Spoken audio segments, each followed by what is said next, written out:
Elle est entrée de plein pied dans l'arène politique. Candidate désignée par son parti à l'élection présidentielle, elle est porte-parole de la CAP Côte d'Ivoire, la nouvelle coalition de l'opposition contre le pouvoir.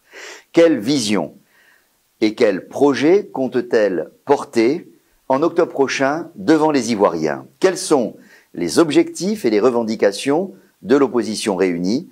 Madame Simone Eïvé Gbagbo, présidente du mouvement des générations capables, est l'invitée de Droit dans les yeux.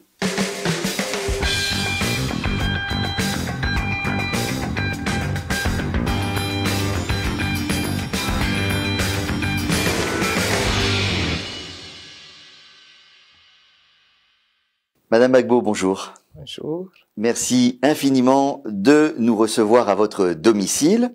Alors c'est la deuxième fois que nous nous rencontrons, mais cette fois-ci, c'est une candidate à l'élection présidentielle qui m'ouvre ses portes et qui est l'invitée de Droit dans les yeux. Et vous êtes également la tête de pont, je dirais, de la nouvelle opposition organisée au sein de la coalition pour une alternance pacifique en Côte d'Ivoire. Ce lundi, en effet, la plupart des partis de l'opposition, sauf un, et non des moindres, se sont réunis au sein de la CAP Côte d'Ivoire. Madame, quel sens cela a-t-il pour vous de vous rassembler sans l'une des plus importantes formations politiques de l'opposition? Bon, premièrement, je voudrais dire que on n'a pas choisi de travailler sans une importante, comme vous dites, organisation de l'opposition. C'est son choix, elle, bien sûr. C'est son choix. C'est son choix.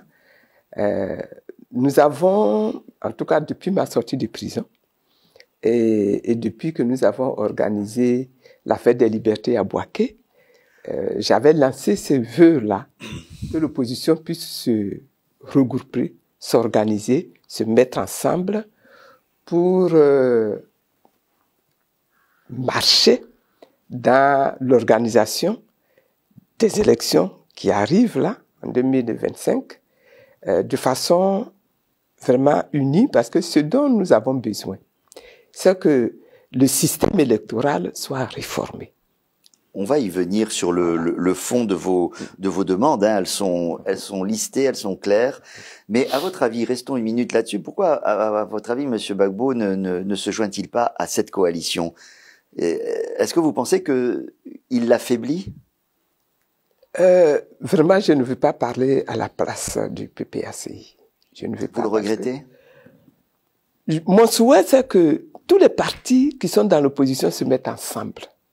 Maintenant, cet appel est lancé et chacun y répond selon ses propres souhaits, ses propres objectifs, ses propres plans, tout ça. Donc, je ne peux pas dire pourquoi le PPACI aujourd'hui n'a pas encore trouvé important de se joindre à nous.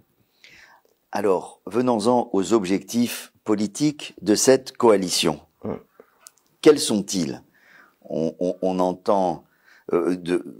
a entendu que vous voulez mettre en place un cadre permanent de concertation de cette opposition qui a pour but quoi? Donc, plutôt de travailler sur l'organisation du process et de tout le process de l'élection. De l'élection, parce qu'il y a des choses à réformer. Il y a des choses à réformer. Vous savez, depuis plusieurs années, à l'époque, c'était le Front populaire ivoirien. Nous nous sommes battus pour que les élections soient organisées par une structure qui soit vraiment indépendante, qui soit vraiment autonome.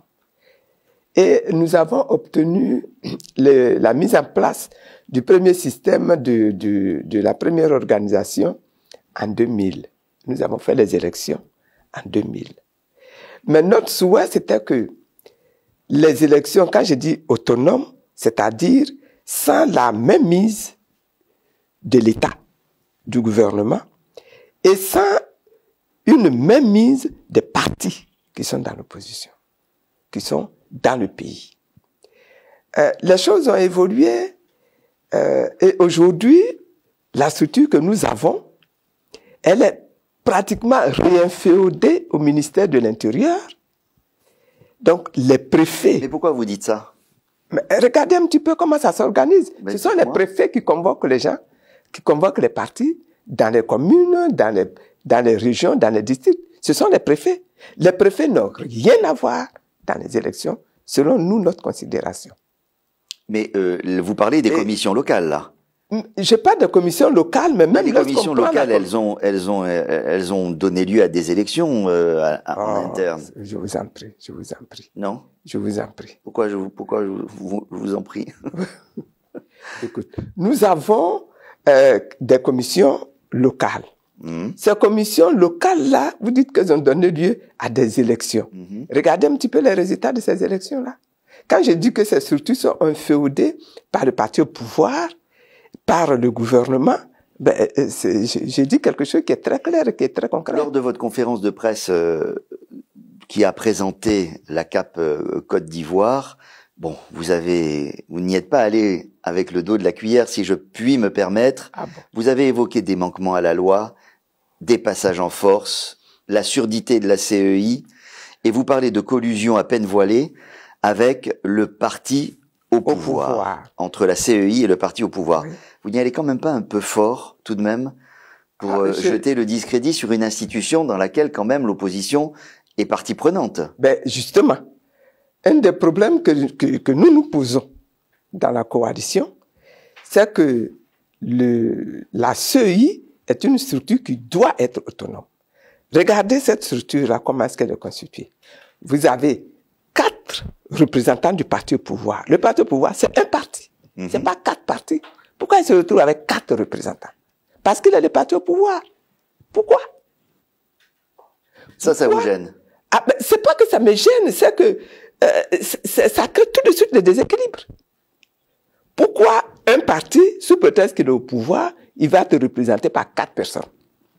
Et tous les autres partis, vous savez qu'il y a plus d'une centaine de partis dans l'opposition en Côte d'Ivoire, sont représentés par 5 personnes. Pardon de vous poser la question. Laissez-moi finir de parler. Laissez-moi finir. Je vous en prie. Et dans cette organisation, non seulement le parti au pouvoir est représenté par 4 personnes, mais le président de la République, qui est lui-même le président du parti au pouvoir, est représenté par une personne. Ça fait donc 5 personnes pour le seul parti au pouvoir et 5 personnes pour les partis qui sont dans l'opposition. Vous trouvez ça équitable? Je n'ai pas la réponse. Alors je vous pose la question. Lorsque vous avez organisé des élections présidentielles, enfin votre mouvement et votre pouvoir à organiser des élections présidentielles, il y avait combien de représentants de votre parti au sein de la commission électorale? Nous avions un. Combien? Un. Oui. C'est un parti. Le parti, là, il a un représentant. Il n'a pas 2, il n'a pas 3, il n'a pas 4. Est-ce que vous diriez, comme Monsieur Gbagbo, que la CEI n'est pas respectable? Bon, moi, j'aime pas, je veux pas donner le sentiment d'être en train d'insulter une structure, d'insulter des hommes. J'ai dit simplement que c'est cette organisation-là. Mon souhait, c'est qu'il soit vidé de tous les représentants des partis pour qu'il soit une structure véritablement autonome. Voilà. Vous, ce que vous préconisez, c'est que les partis n'y soient pas représentés. Non. Alors, je reviens un tout petit peu sur l'alliance elle-même pour comprendre quel va être son fonctionnement. Et d'abord, on a un peu le sentiment que c'est une alliance hétérogène, un peu l'alliance de la carpe PDCI et du lapin MGC FPI COGEP d'autre part. Pourquoi lapin et carpe? Ah ben, ou carpe et lapin, hein. Mais vous vous retrouvez sur la critique de la CEI, effectivement, sur l'objectif de réformer le système électoral et sur la volonté de battre le candidat RHDP à l'élection présidentielle. Mais est-ce que cela fait une politique? Mais nous ne sommes pas là en train de mettre en place une politique pour la gestion du pouvoir. C'est pas ça notre objectif de la coalition. L'objectif de la coalition, c'est d'obtenir les réformes du système électoral pour que nous puissions avoir des élections équitables. C'est ça l'objectif. Et ça, ça concerne tous les partis, tout bord entendu, toute idéologie entendue. Nous avons les mêmes soucis, les mêmes préoccupations, les mêmes objectifs. Et donc, vous n'avez pas du tout envisagé l'idée que vous pourriez peut-être gouverner ensemble si la coalition gagne? Ça viendra. Le débat aura lieu plus tard. Ce débat-là aura lieu plus tard. C'est-à-dire, vous allez envisager des discussions au fond sur... mais c'est là où ça va être compliqué, non? Pourquoi? Parce que vous avez des philosophies, des idéologies qui sont très différentes. Absolument. Absolument. Et à ce moment-là, on prendra en compte tout cela. Et si on estime qu'il est nécessaire de mettre de côté les philosophies pour créer une seule entité de gouvernance, on le fera. Si on considère que, ayant obtenu les réformes du système, parce que je continue de le dire, hein, l'objectif, c'est d'obtenir la réforme du système. Si nous avons obtenu la réforme du système, les organisations, les élections sont organisées librement.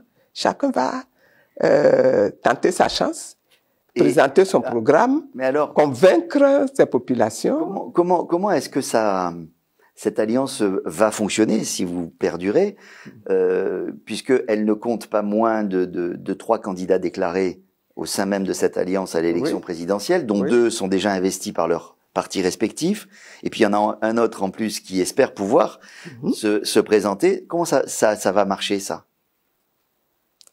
Mais pourquoi ça va marcher? Pourquoi c'est un problème? Comment ça va fonctionner? Pourquoi c'est un problème? Ben, je ne sais pas. Est-ce qu'au sein d'une coalition, vous pouvez avoir 4 candidats?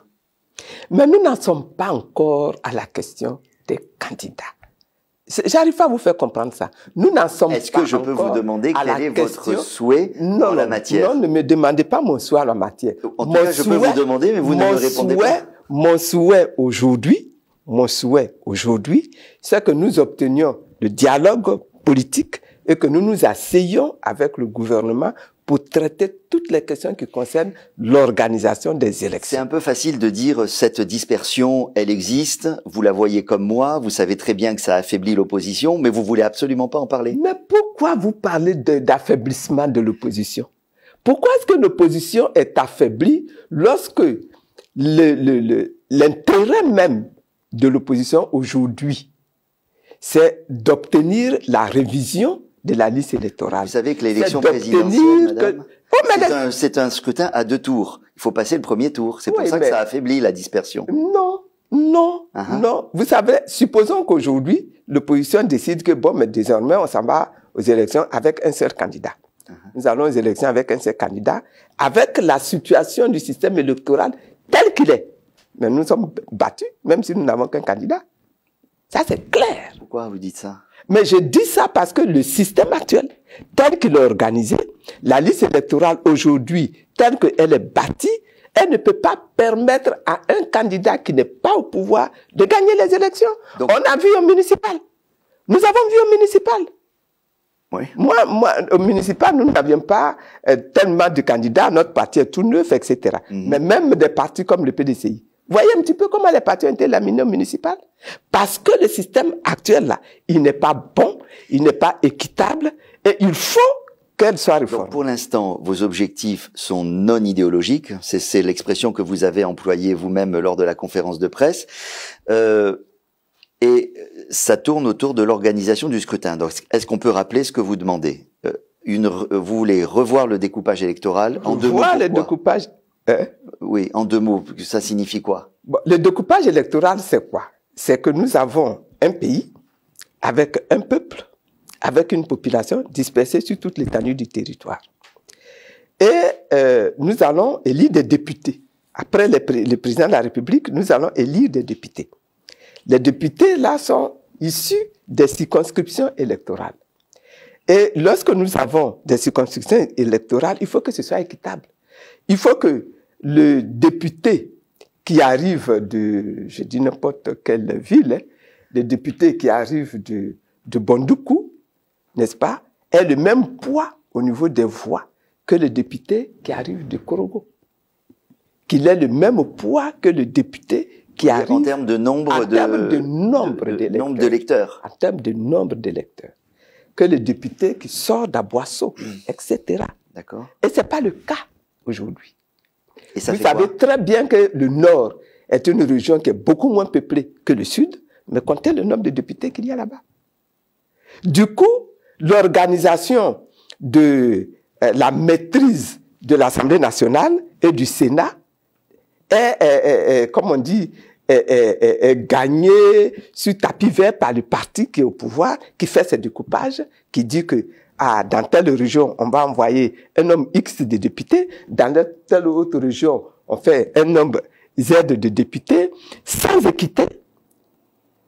Et puis bon, ça nous permet de contrôler l'Assemblée nationale, d'organiser artificiellement, n'est-ce pas, la maîtrise de cette Assemblée nationale. Alors, l'autre point, ça concerne la révision de la liste électorale. Ça, on va en reparler. La CEI, on vient de le dire un mot. Vous voulez revoir le code électoral aussi, pourquoi? Ben, si nous faisons les réformes, si nous obtenons les réformes à ce niveau-là, automatiquement, le code électoral va devoir être également touché. Ouais. Pour mettre en œuvre tout cela. Ensuite, vous parlez d'une révision constitutionnelle au niveau même des élections. Ouais. Au niveau des élections. Vous savez que pour être candidat au présidentiel, on va vous demander de déposer une caution de 50 millions. Pourquoi est-ce qu'on dépose une caution de 50 millions? Quel est l'Ivoirien qui aujourd'hui là a les moyens de déposer 50 millions s'il se fonde sur son salaire? Et pourquoi est-ce qu'on a augmenté le niveau jusqu'à 50 millions? Vous savez que la première fois que la caution a été augmentée, c'est le PDCI qui l'a fait. C'est le président Houphouët qui l'a fait. Parce que le président Gbagbo était le premier candidat dans l'opposition. Et ils se sont organisés pour barrer la route. Donc ils ont regardé combien celui-là est capable de déposer comme caution. Même 10 millions de caution, c'était une affaire à cette époque-là, pour réunir 10 millions de caution. Vous parlez et aujourd'hui, on est passé à 50 millions. Bon, ben, c'était il y a 30 ans, hein. Donc, oui, il y a 30 ans. Vous pensez que le pouvoir d'achat des Ivoiriens a augmenté tant que ça? Il y a 30 ans aujourd'hui. Non, mais il y a un sens à la caution. C'est pour éviter des candidatures farfelues aussi. Je vais bien. On est d'accord. Je vais bien. Mais de là à passer à 50 millions, j'estime que c'est un petit peu... Ça, c'est une question de curseur, d'accord, je comprends. Bon. Vous parlez de l'information dans le service public. Enfin bon, l'information, vous êtes quand même... On voit bien que même dans le service public, l'opposition a accès. Ah. En tout cas, sur il y a des chaînes privées qui accueillent à tour de bras les membres de l'opposition. Les chaînes privées, c'est pas la chaîne publique. Ouais. Voilà. Allez voir Fraternité Matin et le contenu de Fraternité Matin. Mais vous avez bien vu que récemment, il y a des débats qui sont organisés à la RTI également. Et vous avez vu un petit peu comment ça se passe à la RTI? Les débats sur la CEI? Ben oui. Ouais, il y avait des représentants de l'opposition. Et d'ailleurs, ils ont fait des préalables et c'est eux qui ont un peu, si je peux me permettre, planté l'émission. Non. Si. Non. Ça, c'est mon avis. Et l'émission avait redémarré. Ouais. Et puis, les autres sont rentrés en force, demander à la représentante de la CEI de sortir. On va pas faire un débat ici, mais commencer des émissions en faisant des préalables, c'est pas terrible non plus. Mais ça signifie que justement, il y a un problème qui n'est pas réglé. Qu'est-ce que vous souhaiteriez? Que nous organisions avec l'État, que nous nous asseyions avec l'État pour discuter toutes ces questions-là et trouver des solutions communes. Donc ces questions que vous égrenez, que vous pointez, la méthode, vous dites, on s'assoit, on discute. Oui, on s'assoit, on discute, on tire des leçons, on prend des conclusions et on applique les conclusions. Mais ces discussions, elles ont eu lieu. Enfin, il y a eu des discussions qui se sont produites en 2000, je crois que c'était 21, 22, non? Oui. Et vous croyez que ça a donné satisfaction? Ça n'a pas donné satisfaction. 2022. Ça n'a pas donné satisfaction. Et ce qui s'est passé, les partis de l'opposition ont protesté en disant, ça, ce n'est pas un dialogue. Et nous demandons ce dialogue depuis 2023, 2024. Nous sommes aujourd'hui 2025. Bientôt, vous allez me dire, mais est-ce qu'on a encore le temps? Est-ce que c'est pas trop tard? Etc. Mais c'est depuis 2024 que nous avons posé. Je voudrais dire un mot parce que le temps file de la liste électorale. Pourquoi est-ce que vous dites que la révision de la liste qui a été faite depuis octobre-novembre 2024, c'est un ratage? C'est le mot que vous avez employé. Oui, exprès, mais c'est un ratage. Nous avons à inscrire sur cette liste-là. Et même, les chiffres ne sont pas de moi. Ils ont dit, nous avons à inscrire 4,5 millions de personnes qui devraient être sur les listes et qui ne sont pas sur les listes. On a inscrit combien? Mais c'est dû à quoi? Mais c'est dû au fait, premièrement, que l'accès même à l'inscription sur la liste est tellement rendu difficile pour la population que les gens se Rendu détournent. difficile comment? Parce qu'on demande des papiers. On demande des Mais papiers. ça, c'est normal. Sinon, je vais demain matin m'inscrire sur la liste électorale. Je suis d'accord. Bon, alors. D'accord. Mais les papiers, il faut les faire. Ah il ben faut oui. les obtenir. Et c'est ça, tout le chemin de la croix. C'est un chemin de la croix que d'arriver à obtenir même sa carte nationale d'identité en Côte d'Ivoire. Quoi, vous voulez dire quoi? C'est certificat exprès? de nationalité. Vous savez que c'était prévu au mois d'août 2024, ou au mois de juin même, juin-juillet 2024, et que c'est les partis politiques qui ont demandé à le repousser à la rentrée. Si, si.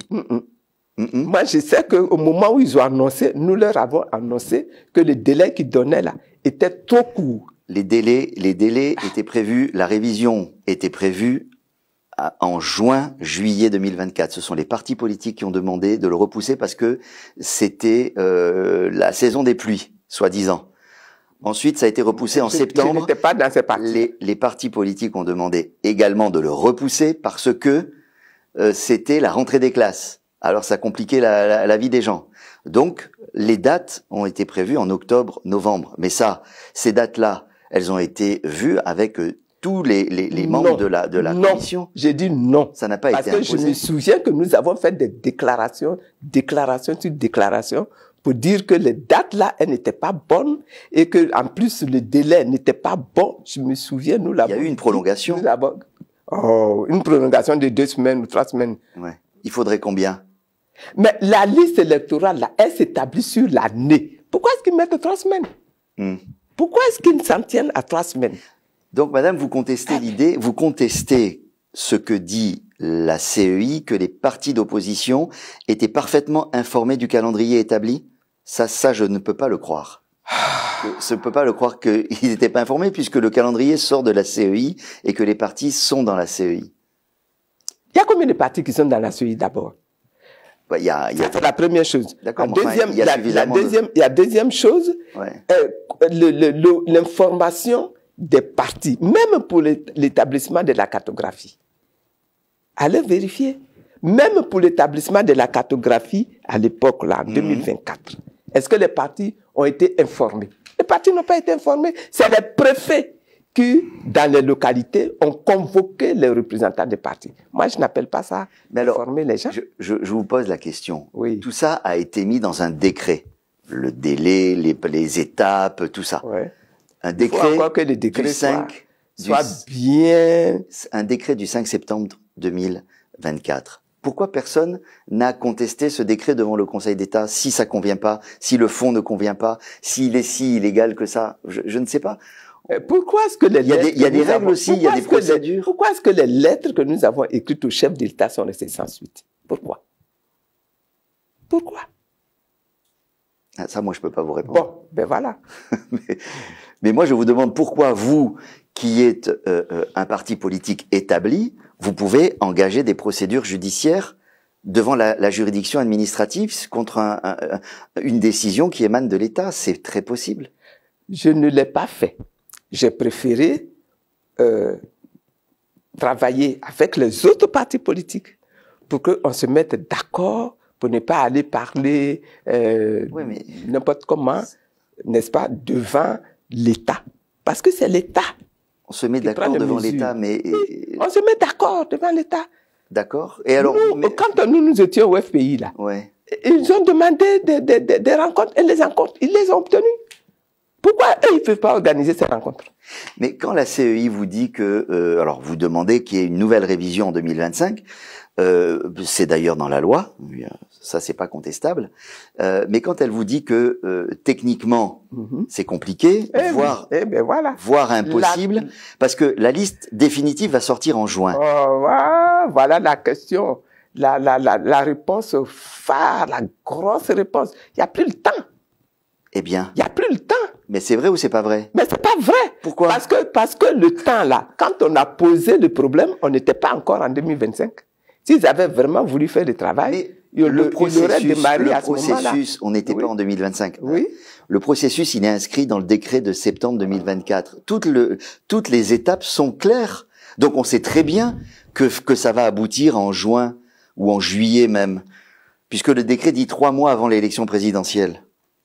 Donc ça, c'est écrit. Vous pouvez pas découvrir maintenant que ce truc-là allait arriver en 2025. Non. Et justement, c'est parce que je sais que si on continue comme ça, on va arriver à cette solution, à cette situation-ci, à 2025, que dès 2024, nous avons posé le problème. Il est toujours temps de faire un recours devant le Conseil d'État. Et puis ça va, peut-être qu'on le fera. Peut-être qu'on le fera. Ça donne une idée alors. Merci pour l'idée. Je vous en prie. Madame, vous alertez lors de votre conférence de presse sur les risques que les tensions actuelles autour du processus électoral font courir à la paix civile, c'est votre expression. Et je vous cite, la situation pourrait échapper à tout contrôle à tout moment. Oui. Est-ce que vous n'êtes pas un peu alarmiste? Non, parce que vous êtes un peu inquiète que ça peut dégénérer alors? Ce genre de situation-là, on l'a déjà vécu et donc ça peut effectivement se reproduire à n'importe quel moment. Et c'est ce que nous souhaitons éviter justement. Mais nous disons que nous voyons déjà les arrestations que nous avons eues déjà. Nous avons vu déjà des responsables du PPACI qui viennent d'être arrêtés, condamnés. Nous avons des jeunes qui sont arrêtés en Europe, etc. Et ça crée de la tension dans le pays. Ça crée de la tension. Mais qu'est-ce que vous voulez dire que la situation peut échapper à tout contrôle à tout moment? Mais supposons que nous démarrions des meetings, etc., que ces meetings soient attaqués comme ça a été le cas. Ça a été le cas. Non, oui. Ça a été le cas en 2000. Aujourd'hui, en 2020, ça a été le cas. Et peut faire des meetings sans être attaqué, comme vous le dites. Aujourd'hui. Vous l'assurez? Je ne sais pas, il y a eu des meetings quand même, il y a eu des élections depuis la crise de 2010-11. Il n'y a pas encore eu d'élection présidentielle depuis 2020. Non. En 2020, il y a eu des élections. Vous avez vu un petit peu ce qui s'est passé dans le pays? Des morts, des maisons de particuliers brûlées, des attaques même des cars, etc. Vous avez vu ça? Alors, quelle garantie vous souhaitez pour la sécurisation du scrutin et puis tout ça que nous souhaitons parler.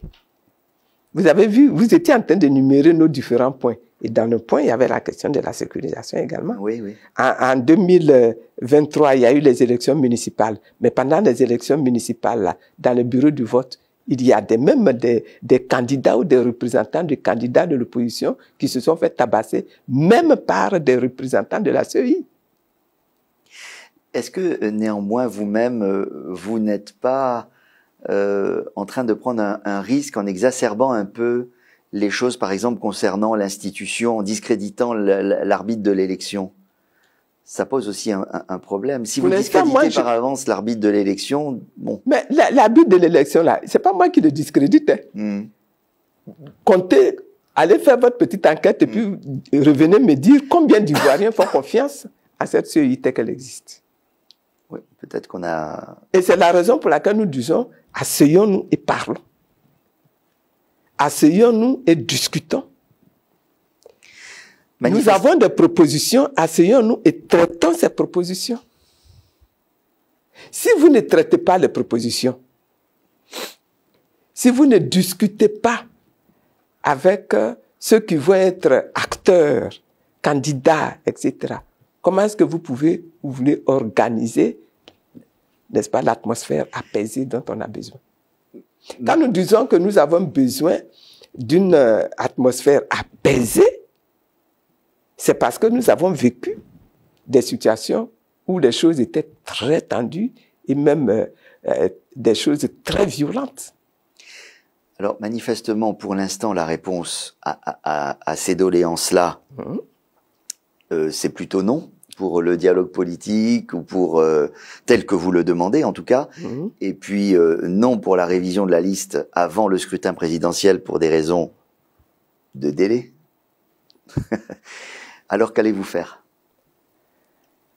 Nous, pour l'instant, là, nous continuons de réclamer, de demander, de demander. Vous savez, vous venez de vous organiser pour faire ces demandes, mais vous connaissez aussi les réponses. Nous espérons que la sagesse va finir par habiter le cœur de chacun. Parce que je suppose que chacun considère qu'il est important que ces élections-là se déroulent bien. Vous savez ce qu'on dit, ce qu'on entend de temps en temps. Qu'est-ce qu'on entend? Que l'opposition, par ces exigences-là, cherche à faire en sorte que le scrutin présidentiel ne puisse pas s'organiser dans les délais prévus par la Constitution, que ça crée une crise politique et une transition. Qu'en fait, ce que vous cherchez, c'est une transition. Raison de plus pour que ce soit organisé. Si c'est organisé, n'est-ce pas, toutes ces craintes-là d'une transition seront évacuées. N'est-ce pas? Pour l'instant, là, ce que l'opposition a demandé, c'est qu'on s'asseye et qu'on discute. L'opposition n'a pas encore réclamé une transition. Ou bien, moi, j'ai pas entendu l'opposition réclamer la mise en place d'une transition. Ce sont des intentions qu'on vous prête. Oui, mais ça, c'est facile de nous prêter des intentions. Mais ces intentions-là qu'on nous prête là, on peut même les détruire en organisant le dialogue. Comme ça, l'opposition n'aura plus d'arguments pour aller réclamer une transition. Voilà. Il faut que la sagesse nous habite tous. Très bien. Alors, on va passer à des questions plus sur le contenu de vos propositions politiques. Vous êtes entré dans l'arène, je l'ai dit tout à l'heure, et je voudrais savoir un petit peu maintenant ce que souhaite proposer Madame Gbagbo aux Ivoiriens quand elle se présentera à leur suffrage. Je ne vais pas insister sur la réconciliation, c'est un petit peu votre cheval de bataille depuis que vous êtes revenu sur la scène publique. C'est vrai. On l'a déjà beaucoup abordé, mais il y a un thème que vous mettez en avant, c'est celui de la souveraineté. Oui. Est-ce que vous pouvez expliquer pourquoi aujourd'hui, en 2025, 65 ans après l'indépendance, c'est un sujet qui est pour vous important? Vous savez, la Côte d'Ivoire est devenue indépendante avec le président Houphouët-Boigny. À cette époque-là, la question qui était à l'ordre du jour et qui était la question importante, c'était de sortir nos États de la colonisation. N'est-ce pas? Et nous avons obtenu l'indépendance. Mais vous êtes d'accord avec moi que ce que nous avons obtenu comme indépendance, ce n'était pas vraiment l'indépendance totale. Beaucoup de décisions étaient prises par la France, par le Quai d'Orsay, beaucoup de décisions, même au niveau économique, beaucoup de décisions, et au niveau scientifique, au niveau intellectuel, beaucoup de décisions étaient prises par la France. Ça c'est vrai, c'est l'histoire. Et quelle est l'actualité de cette notion-là, hein, laissez-moi finir. Je vous en prie. Et on a mis en place alors un régime qui a dirigé le pays, mais qui n'a pas intégré dans sa gouvernance la démocratie. Donc, tous ces pays d'Afrique-là ont installé des structures à parti unique. Nous avons dû descendre dans l'arène, nous battre pour obtenir la fin du parti unique. Mais lorsque nous avons obtenu la fin du parti unique avec le multipartisme en 1990, nous avons obtenu le multipartisme. Mais la démocratie est quelque chose que nous n'avons pas totalement obtenu. L'indépendance est quelque chose que nous n'avions pas totalement obtenu. Et les choses ont évolué. Aujourd'hui, dans le système qui existe dans toute l'Afrique, dans les défis de toute l'Afrique, c'est que les Africains eux-mêmes réussissent à devenir les maîtres de leur devenir, les maîtres de leur destin. Et quand vous dites prennent eux-mêmes les décisions dont ils ont besoin pour conduire le développement et le devenir de leur peuple. C'est pour ça qu'aujourd'hui, nous arrivons à la question de la souveraineté. Oui, mais justement... La souveraineté s'entend en ceci que ça va être vis-à-vis de l'ancienne colonie qui continue d'organiser la France-Afrique dans nos pays. Vous pensez vraiment que la France n'a pas du tout évolué dans son approche de l'Afrique et de sa politique africaine? Non, en tout cas pas la France. Aujourd'hui, 2025. Pas la France de Macron. Pas la Non. France de Macron. Non. Et vous pouvez dire pourquoi? En quel sens? Donner des exemples. Mais Quelle est la décision que prend Macron et qu'applique le chef de l'État ivoirien? Oh, Non, mais dites. prenez la monnaie.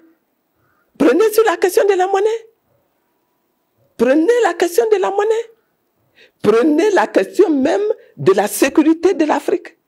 Macron n'a même pas été capable de sortir l'armée française de la Côte d'Ivoire. Comment ça? Vous allez me faire croire que l'armée française l'a sorti de la Côte d'Ivoire. Expliquez-moi. Vraiment, chez moi, on dit, il veut manger mon piment, là, son piment avec ma bouche. C'est mon rôle. Ah non. C'est mon rôle. Allons-y. Écoutez, J'écoute. le camp militaire du Bima vient d'être rendu Oh oui. à la Côte d'Ivoire. Oh oui. Je pense que si, à la fin du processus, Oui. il y a 100 soldats français à tout casser, ça sera le bout du monde. Voilà, ça c'est la grande théorie, ça. Ça, c'est la grande Ça c'est la théorie. grande théorie. Et la grande vérité, qu'est-ce que c'est alors? Qu'est-ce qui se passe à Jacquesville? Qu'est-ce qui se passe à Jacquesville? Vous parlez de l'académie? Et alors? Mais dites. Mais pourquoi vous dites pas? Mais qu'est-ce que vous voulez que je vous dise de plus? L'académie est une institution qui est multinationale, qui a Ouais. été créée par la France et par le... Et voilà. Mais c'est un institut de recherche, qu'est-ce que ça fait? Est-ce que c'est un camp d'entraînement militaire? Est-ce qu'il y a des troupes françaises là-bas? Non, madame. Ben non. Il y a des troupes françaises? Ben non. Combien? Il n'y a pas de troupes françaises. Hein. Mais combien? Non, j'ai dit il n'y a pas de troupes françaises. Alors quel est votre problème avec l'académie? Pourquoi vous dites pas les choses simplement? Mais pourquoi vous voulez que je dise des choses plus simplement que ce que j'ai dit? Ah J'ai non, dit vous ce que j'ai dit. faites des allusions. C'est que l'armée française doit sortir des États africains anciennement colonies françaises. Voilà ce que j'ai dit. Alors je vous pose la Et je question. dis que ce n'est pas encore le cas en Côte d'Ivoire. D'accord, c'est votre point de vue. Je suis d'accord, je le prends comme tel, mais j'essaye de comprendre. Alors pour vous, le modèle dans cette recherche de la souveraineté politique du pays, c'est plutôt ce que fait le Sénégal ou c'est plutôt ce que fait ce que font les pays de l'AES? Quand je parle de souveraineté, je parle de la nécessité, je parle de la capacité de nos États à décider de leurs affaires. Ça, par eux-mêmes. on comprend. Ouais. Donc Quoi? Alors, quel regard portez-vous sur ce qui se passe au Sénégal en ce moment? Mais je pense que le Sénégal se bat à son niveau pour réussir à mettre en œuvre ce souhait-là. Et quel regard portez-vous sur la méthode utilisée dans les pays de l'AES? Pourquoi les méthodes? Non, je sais pas, Moi, je parlerai de l'objectif de l'AES. D'accord. Et l'objectif de l'AES, je pense que c'est le même. Mais pour atteindre des D'arriver- objectifs, il y a un chemin. Chacun fait Donc le chemin. chacun fait son chemin. Mais je Chacun vous fait le demande, chemin qu'il je vous demande peut quel est votre en fonction regard. de la réalité historique D'accord. et de la réalité je le sociologique pose différemment. et de la réalité politique qu'il vit dans son pays. Alors, quel est votre regard sur le chemin utilisé par les pays de l'AES et sur le chemin Moi, je utilisé leur par le souhaite Sénégal? Beaucoup de chance. Uh-huh. Je souhaite qu'ils réussissent à atteindre cet objectif de souveraineté qu'ils se sont assignés. Et quel serait le chemin de Madame Gbagbo? Moi, le chemin de Mme Gbagbo, c'est qu'en Afrique, en Côte d'Ivoire ici, nous réussissions à bâtir avec tous ceux qui se sentent intéressés par notre pays, à bâtir un système de gestion de nos hommes, de notre économie, de notre école, de notre système de santé, où tout sera décidé par les nationaux eux-mêmes. Est-ce que la Russie serait un bon partenaire pour la Côte d'Ivoire? Pourquoi pas? Est-ce que la France serait un bon partenaire pour la Côte d'Ivoire? Pourquoi pas? Si la France réforme son état d'esprit, il peut continuer d'être un bon partenaire pour la Côte d'Ivoire, pourquoi pas? Son état d'esprit, apparemment, dans le discours, il va dans le sens de ce que vous dites. Maintenant, ce que vous voulez dire, c'est que dans les actes, ça ne suit pas. Bon, c'est ça que vous dites. Mais vous n'arrivez pas à donner des exemples bien concrets de ça. Non, moi, je ne vais pas entrer dans des choses beaucoup plus concrètes. Pour l'instant, là, j'en suis aux objectifs et je veux qu'on s'entende sur les objectifs. Alors, il y a aussi un volet dans parce que je ne veux pas que vous alliez me dire que oui, si vous dites souveraineté, c'est parce que vous voulez rejeter la France et puis faire venir la Russie. Non, moi je sais pas. Si c'est votre objectif, on peut le dire. Si c'est pas votre objectif, on peut le dire aussi. Si c'est ça que vous pensez, j'ai dit, moi, mon point de vue, ce n'est pas cela. Mon point de vue, c'est que tous ceux qui sont à l'extérieur et qui sont intéressés par la Côte d'Ivoire, et je souhaite qu'ils soient nombreux à être intéressés par la Côte d'Ivoire, quand ils viennent travailler à la Côte d'Ivoire, ils viennent travailler en tant que partenaires de la Côte d'Ivoire. Ils ont des choses à gagner. Et moi, je dois également gagner. Et ce qui concerne ma politique, là, je l'engage et je l'entreprends par rapport aux intérêts de mon pays, par rapport aux intérêts de ma nation. Voilà. Si on s'entend là-dessus, la France peut être là, la Russie peut être là, la Chine peut être là, les États-Unis peuvent être là. Moi, j'ai aucun problème avec ça. Alors, merci pour la clarification. Il y a un autre volet de la souveraineté qui est plus économique. Dans votre état d'esprit, c'est celui de la maîtrise de la vie économique et sociale du pays. Absolument. Vous pouvez expliquer? Bon, alors, vous voyez un petit peu, nous avons une économie dans notre pays où la plupart des structures qui sont des structures qui portent, qui sont importantes dans le pays, appartiennent à des étrangers. Donc, comment est-ce qu'on fait? Il faut refaire le sens inverse. On fait ça comment? On le fait en aidant ceux qui sont les nationaux, qui ont des idées, qui ont des projets, qui ont même des initiatives. On les aide à grossir. C'est comme ça que ça se fait partout. Vous pensez qu'on ne le fait pas suffisamment actuellement? Non. Si vous allez en Chine, mais même ceux de Chine là, qui viennent dans nos pays sont aidés. Les Indiens qui viennent dans nos pays sont aidés par les États. Il faut que nous puissions également aider nos hommes, nos femmes qui sont dans l'industrie, qui sont dans l'économie, à grossir, à devenir de véritables acteurs, à devenir de véritables entrepreneurs. Et cette notion d'aide-là, ça se matérialise comment? Ça se matérialise par le soutien financier que l'État va organiser pour ces structures-là, pour qu'elles soient sérieuses, et c'est surtout à l'encadrement également que l'État va leur apporter, également à la formation que l'État va leur apporter. Donc c'est développer un tissu d'entreprises intermédiaires, petites, moyennes, même très petites. Oui, même très petites, moyennes, et puis petit à petit grossissant. Mais quand je lis que vous voulez mettre le paquet sur l'industrialisation, oui. Quand je lis que vous voulez mettre le paquet sur la transformation locale de nos matières premières, et que vous voulez aussi aller dans le sens de la formalisation du secteur informel. Mais ça, c'est aussi ce que je lis dans le PND 2025-2030 du gouvernement de M. Ouattara. Oui, peut-être. Alors, quelle est la différence d'approche? Mais c'est pas la différence d'approche, c'est que moi, je veux voir la chose se réaliser. Et c'est pas le cas.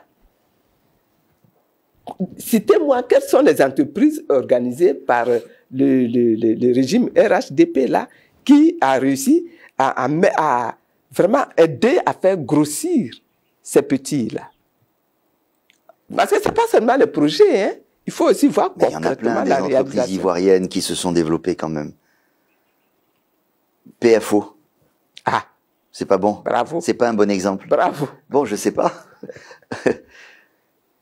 Je sais Bravo. pas. Il y a pas d'exemple. Moi, j'aurais aimé avoir, je sais pas moi, il y a pas des cabinets d'architectes, il y a pas des... Un Quadio, un Kona, qui a aujourd'hui la dimension de PFO. Moi, je n'ai rien contre PFO, hein. Vous êtes en train de dire qu'ils sont pas ivoiriens, quoi.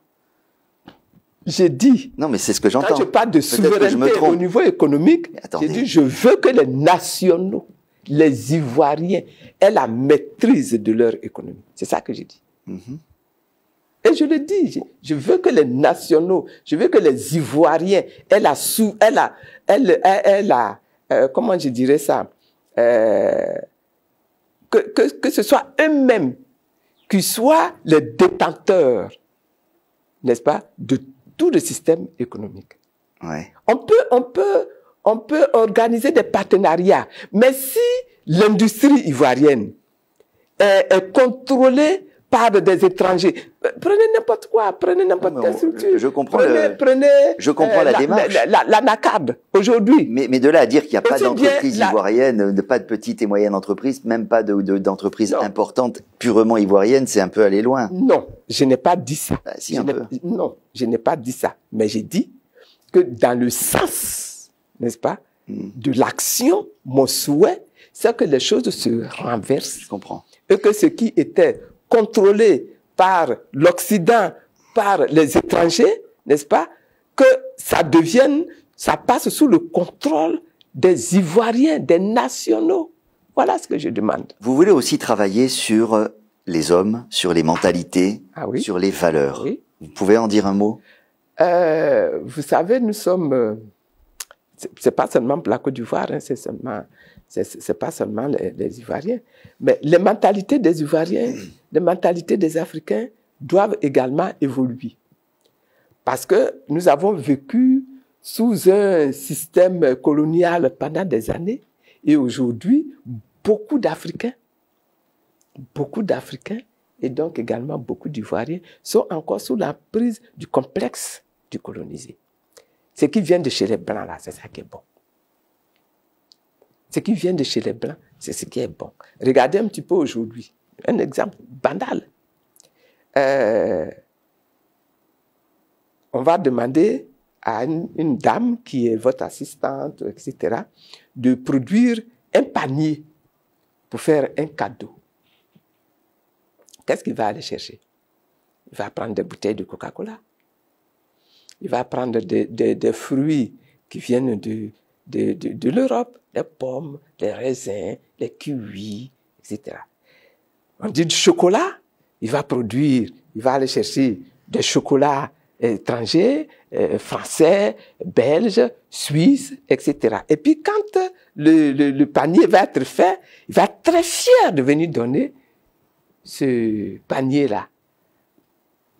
Dans la Côte d'Ivoire, là, nous produisons du cacao, nous produisons du chocolat, nous produisons de l'huile, nous produisons des biscuits, nous produisons des jus. Beaux tissus. Nous produisons de beaux tissus. Mais dans le panier, il faut que les mentalités se transforment pour que l'on comprenne que le consommer local.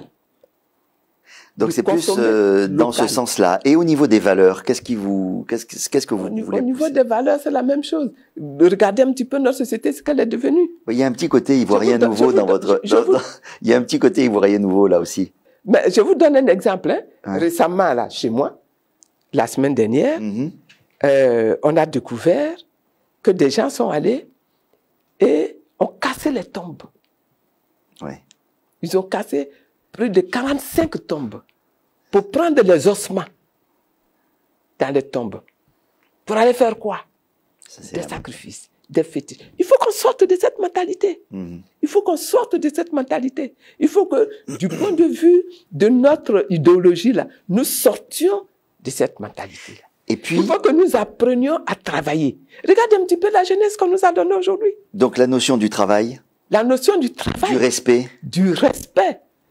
La notion donc, de... au moins un point commun avec M. Ouattara sur cet aspect d'Ivoirien nouveau. Moi, je ne parle pas de Ouattara. Oui, mais il voit les mêmes problèmes. C'est tant mieux s'il voit les mêmes problèmes. Il voit les mêmes problèmes mais nous ne sommes pas dans le même parti. Il voit les mêmes problèmes. Vous avez le droit d'avoir des idées on est dans le même pays. Donc, s'il a les mêmes idées que moi, tant mieux pour lui.